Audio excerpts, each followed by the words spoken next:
Okay, we are back. This is take 4. First one went bad because I started reading chapter 13 over again. The next one was, I thought I was ready to go and I had a sneeze. Okay, we have seen the entry of the first and the second beast. And by the way, I'm Robert Craig, and this is my thing here. Just an old man reading from his Bible, the Holy Bible, King James Version. We're working our way through the book of Revelation.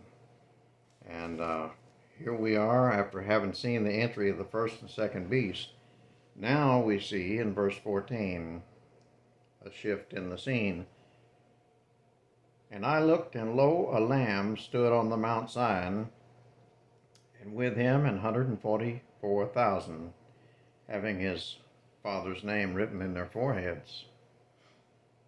I think we saw them earlier in one of the seal judgments. There were 12,000 from each tribe that were sealed. This is, as far as I can tell, this is the same 144,000. Verse 2, and I heard a voice from heaven, as the voice of many waters, and as the voice of a great thunder.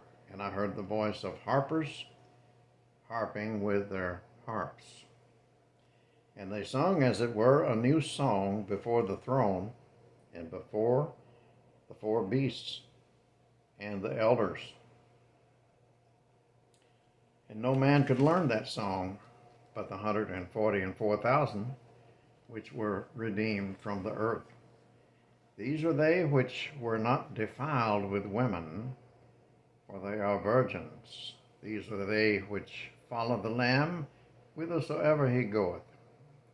These were redeemed. These were redeemed from among men, being the firstfruits unto God and to the Lamb. And in their mouth was found no guile, for they are without fault before the throne of God. Verse 6, and I saw another angel fly in the midst of heaven, having the everlasting gospel to preach unto them that dwell on the earth, and to every nation and kindred and tongue and people. Now, this is a very unusual thing. You had the gospel of the kingdom preached during Christ's earthly ministry, and his 12 disciples preached the gospel of the kingdom. And then you had Paul preaching the gospel of the grace of God. But one thing was always in common. Preaching was always done by those who were sent. It was always done by men. This is a first. Here's an angel preaching a gospel. Verse 7, saying with a loud voice, fear God, and give glory to him, for the hour of his judgment is come. Worship him that made heaven and earth and the sea and the fountains of waters. Well, that certainly is different from the gospel of the kingdom, and it most certainly is different from Paul's gospel.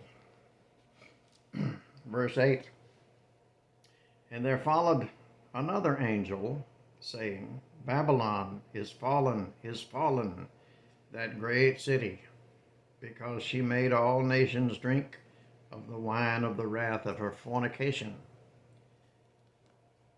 And the third angel followed them, saying with a loud voice, if any man worship the beast and his image, and receive his mark in his forehead or in his hand, the same shall drink of the wine of the wrath of God, which is poured out without mixture into the cup of his indignation, and he shall be tormented with fire and brimstone in the presence of the holy angels and in the presence of the Lamb. And the smoke of their torment ascendeth up forever and ever, and they have no rest, day nor night, who worship the beast and his image, and whosoever receiveth the mark of his name. Well, like I said in a recent look where we went to the great white throne.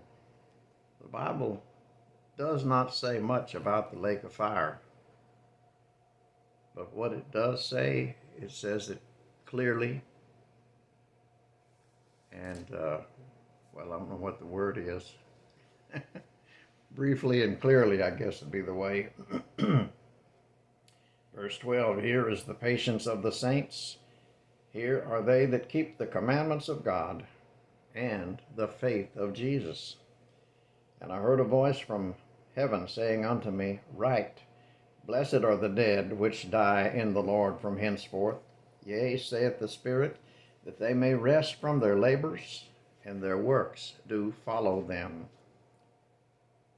And I looked, and behold, a white cloud, and upon the cloud one sat like unto the Son of Man, having on his head a golden crown, and in his hand a sharp sickle. And another angel came out of the temple, crying with a loud voice to him that sat on the cloud, Thrust in thy sickle and reap, for the time is come for thee to reap, for the harvest of the earth is ripe. And he that sat on the cloud thrust in his sickle on the earth, and the earth was reaped. And another angel came out of the temple which is in heaven, he also having a sharp sickle. And another angel came out from the altar, which had power over fire, and cried with a loud cry to him that had the sharp sickle, Thrust in thy sharp sickle, and gather the clusters of the vine of the earth, for her grapes are fully ripe. And the angel thrust in his sickle into the earth, and gathered the vine of the earth, and cast it into the great winepress of the wrath of God. I think we're going to see that these grapes of wrath, are going to be symbolic of shed blood. Verse 20, and the winepress was trodden without the city, meaning outside of the city. And blood came out of the winepress, even unto the horses' bridles, by the space of 1,600 furlongs. A furlong is about 1/8 of a mile. Okay. I think that's probably going to be a good place to stop. For one thing, I need to get some cough medicine or something. For now, may the Lord bless this reading of His Holy Scripture. And I hope that we all are getting something out of this, some edification, some new depth of understanding. I appreciate everybody that's watching my videos, and I'll see you the next time around, and we'll continue on as preparation is made to begin the 7 final judgments.